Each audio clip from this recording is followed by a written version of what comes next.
Hi everyone, welcome to Impact Academy. I'm Yashasvi Chintada. So today let us look at quality important questions.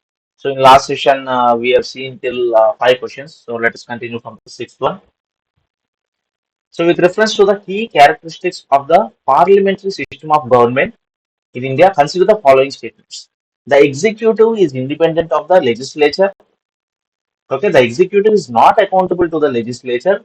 Executive has a fixed term of office. So usually, when you say executive, what we mean are the chief ministers, prime ministers, the cabinet ministers. Okay, starting from there, the IAS officers, IPS officers, and all the group one officers, even what you can say, everyone who is working in the government, okay, who is running the government and working in the government forms part of the executive.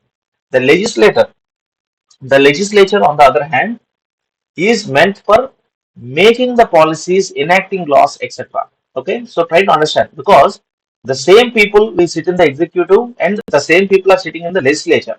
So don't get confused there. And the third pillar is judiciary. Okay, and if you look at some of the articles, because whenever there is a chance, we have to look at it at a holistic way. Okay, so let us look at article 50 or 51. Let us see. That is one article which is relevant to this. Okay, so look at article 50.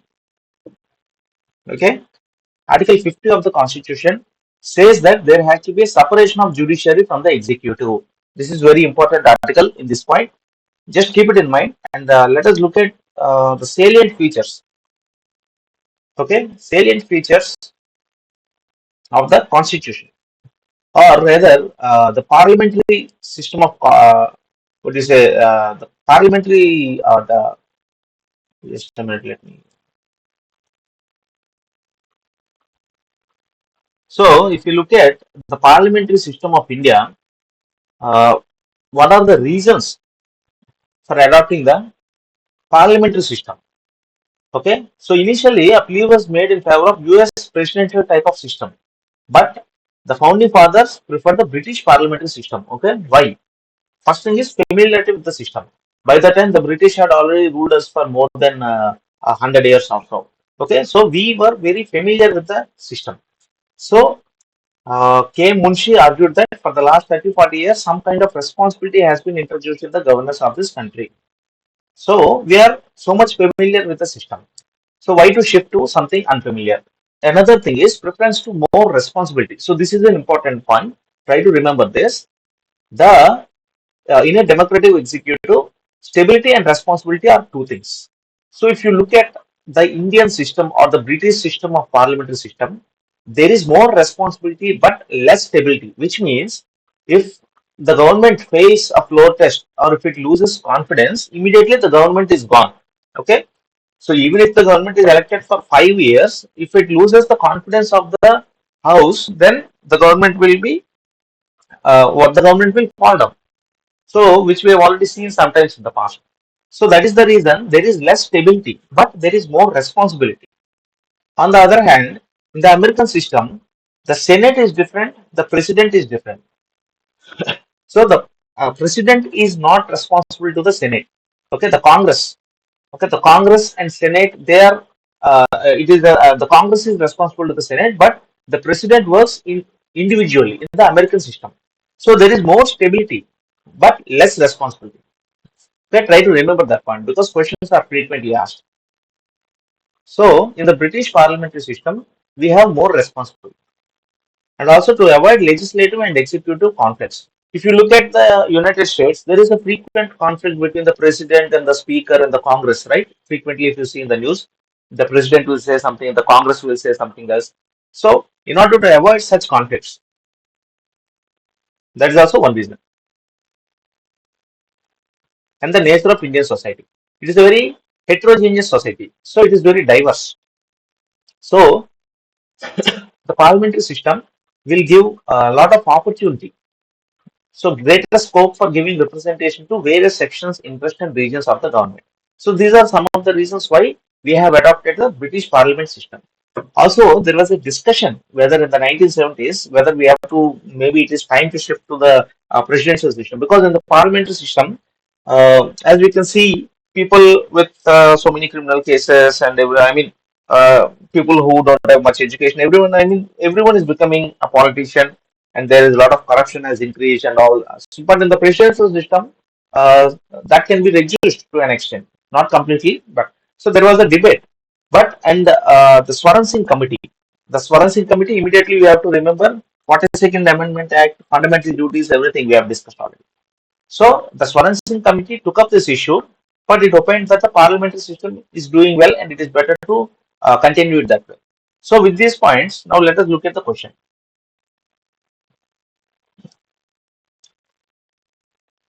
So the executive is independent of the legislature, which is in a way not true. Just now we have seen, right? We have opted for responsibility rather than stability. So responsibility means what? The executive is dependent on the legislature. So whatever, whatever activities are taken place, whatever budget or consolidated fund, everything, all reports are submitted to the parliament. So the executive is kind of dependent on the legislature. So this is not correct.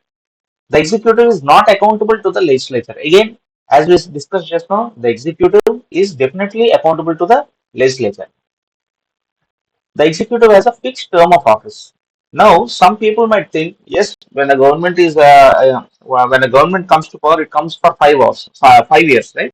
And also, if you remember, in the 42nd Constitutional Amendment Act, they have increased 5 years to 6 years, which we have already seen. But again, in the 44th, it was reverted back to 5 years. So you might say 5 years is a fixed term, but the government stays in power as long as it has confidence of the House. So you can say that the executive does not have a fixed term of office. It is a tricky one, but you have to understand that. Next, the members of the Council of Ministers usually belong to the same political party or coalition, which is correct because Council of Ministers, you never see any party giving what is a minister position to an opposition party, right? So the Council of Ministers have collective responsibility to the House, and they usually belong to the same political party or coalition. So in this particular case, I would say the answer is C, 4 only. Okay, so it is C. So let us go to the next question.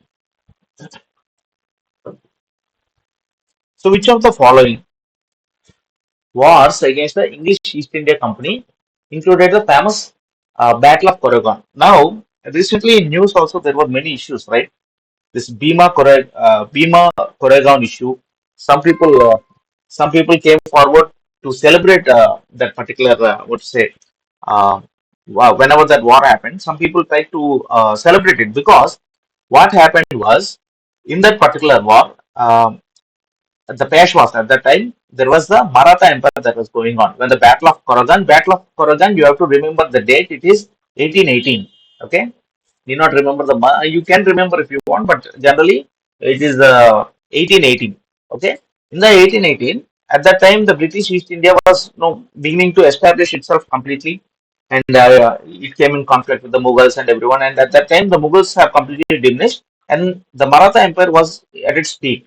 Okay, and the first Anglo-Maratha War, second Anglo-Maratha War, third Anglo-Maratha War, all these wars were taking place. And by the third Anglo-Maratha War, okay, in the third Anglo-Maratha War, this has happened at this Bhima, Koregan Bhima. So what happened? The Peshwas, uh, the Britishers, they were only about very few, a couple of hundred, but the Peshwas were in thousands. Okay, and if you observe normally also, the British army always consisted of Indians most of the time. Okay, so in this case also, the people who were fighting on behalf of the British belong to a particular community called Mahar community. Okay, even Dr. B.R. Ambedkar belongs to the Mahar community. So now in this particular war, the British have literally what you say? Defeated the Peshwa Empire. Not only the Maratha Empire, not only defeated the Marathas. You can say it is in one way the end of the Maratha Empire, literally complete decline of the Maratha Empire. And it happened because the Mahar community warriors, soldiers in the British army were fighting against the Peshwas.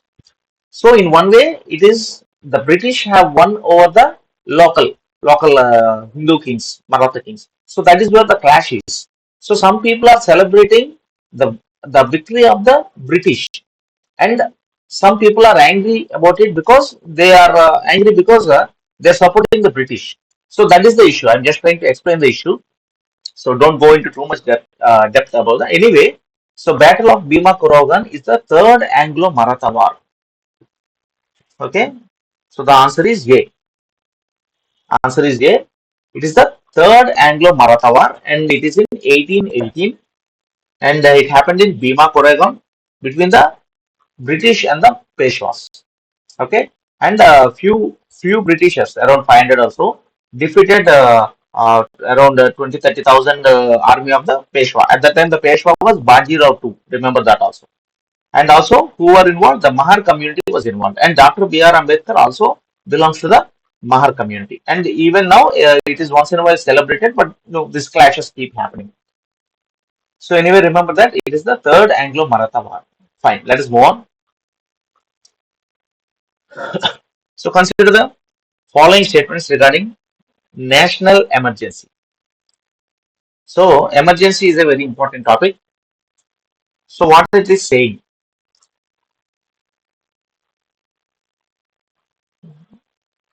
Okay. So Article 358 mandates that a separate presidential order is necessary for the suspension of fundamental rights under Article 19. So we know that during what you say emergency, national emergency. So in 1975-77, at that time, an emergency was declared, and as a response to that, the 42nd Constitutional Amendment Act was enacted, and then 44th was enacted. We know all that, right? So let us look at the articles. Okay, 358 and 359. So let us see what these articles are saying. 358 and 359.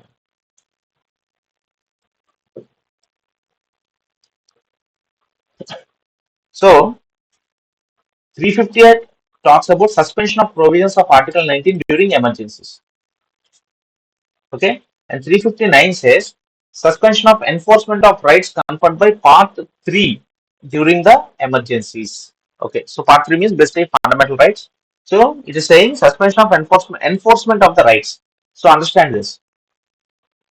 Okay, the rights are not suspended. The enforcement of the rights are suspended. So rights will be there.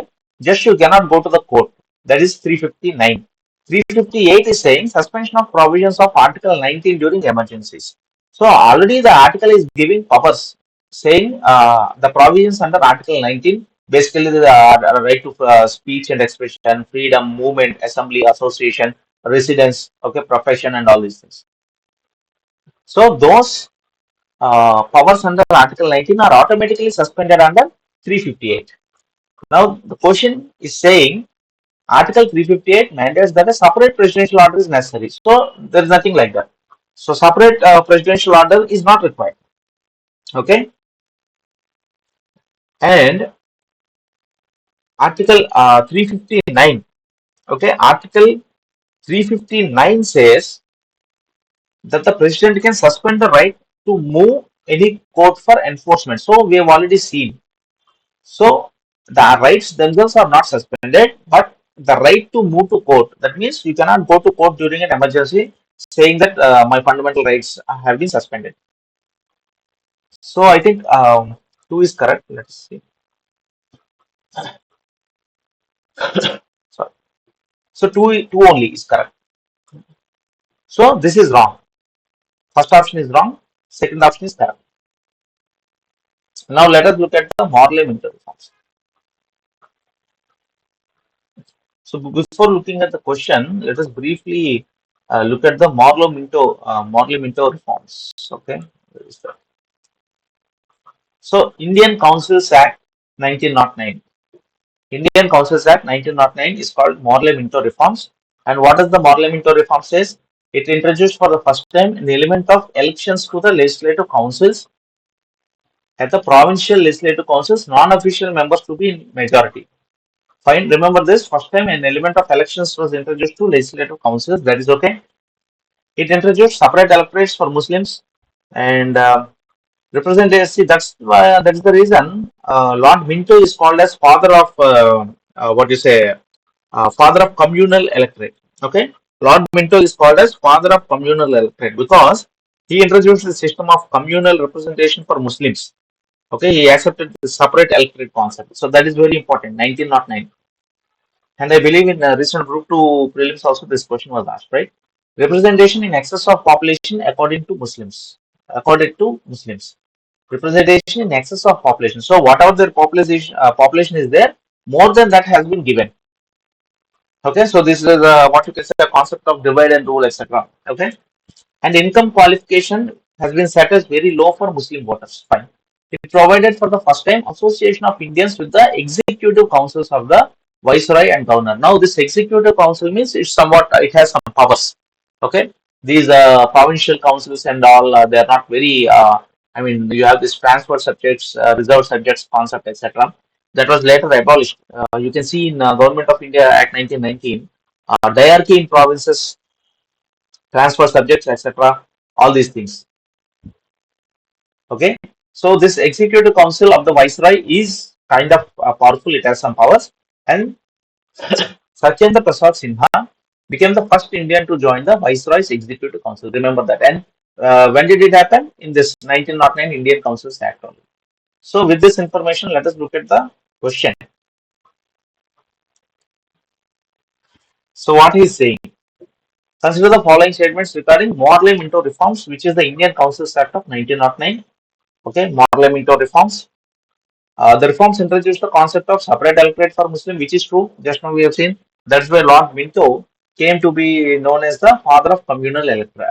Father of what is this? Father of communal electorate. Yeah, father of communal electorate. It allowed the central legislative council to have a non-official majority. So it allowed the. We've seen that central. Let us quickly look at.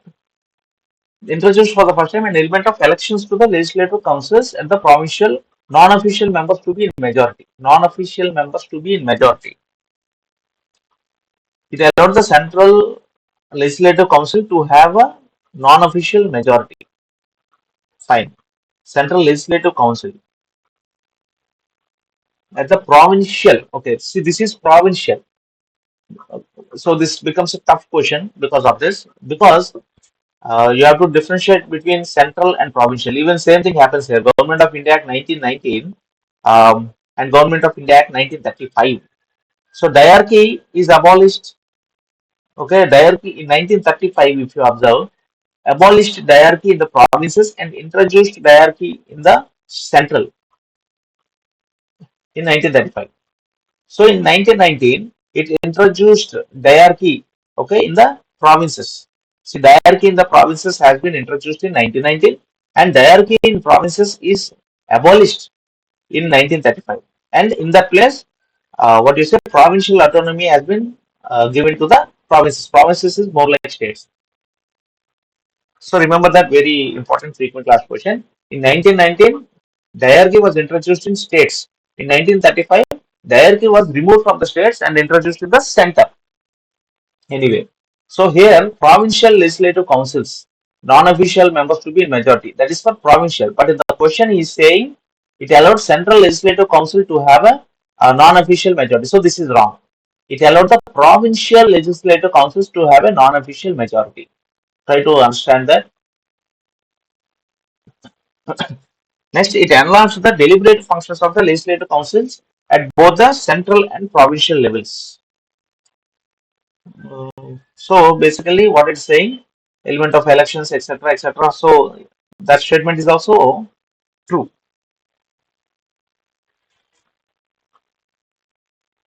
So answer is B, two only. So answer is B. So only two are right. So clearly this is wrong. So one and three are right.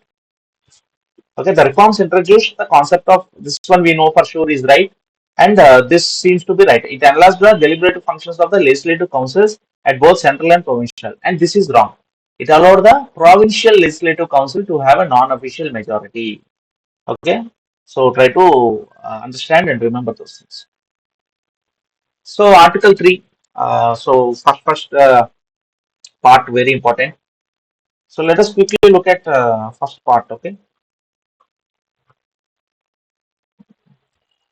So part one deals with the union and its territory. Okay. Union territory and Article 1 to 4 very important. And schedule also first schedule deals with names of the states and the territorial jurisdiction, names of the union territories and their extent. So part one deals with name and territory of the union. So very important. Part two deals with admission or establishment of new states. Okay, and part D three, Article 3 deals with formation of new states, alteration of areas, boundaries, and names of existing states. So admission or establishment of new states. So when this Jharkhand, Chhattisgarh, and all these what is say Uttarakhand, when they were formed and the establishment of new, so Telangana also in 2014, all these things will come under two. Formation of new states. Okay, so Telangana will come under this also. Formation of new states, alteration of areas, boundaries, etc. So, and first thing says India, that is Bharat. Okay, name of territory of the union. India is a union of states. India, that is Bharat. Okay, all those are frequently asked questions. Anyway, so now let us look at the question. So, Article 3. Okay, the power of Parliament to diminish the area of a state includes the cession, means giving away part of the territory to a foreign country. So, this clearly you can say is wrong. Okay, because I don't think the Parliament has this Article 3 is giving the power to secede part of, because India is called as an indestructible union of states. Okay, so it cannot be done. You can alter the boundaries, create new states, etc., but it does not give Article 3 does not give power to the Parliament to secede a part of the Indian territory. The territorial integrity of any state is guaranteed by the Constitution of India. So territorial integrity or continued what you say is also not guaranteed, because you can see new territorial integrity of any state. That means you cannot form new states, right? But as we can see, every now and then a new state comes up. In 2014 is the latest Telangana. So it is neither one or two. Okay, the answer is D. Neither one or two. That means both are wrong. So power of parliament to diminish the area of state includes the session. This is wrong. It does not have any such powers. And territorial integrity is also not guaranteed by the constitution. That means the constitution can what you say alter the boundaries, create new states, etc., reduce or increase the area of a state. All these things the parliament can do. Fine. So we completed 5 questions. In the next session, we'll continue from 11th question. Okay. Thank you.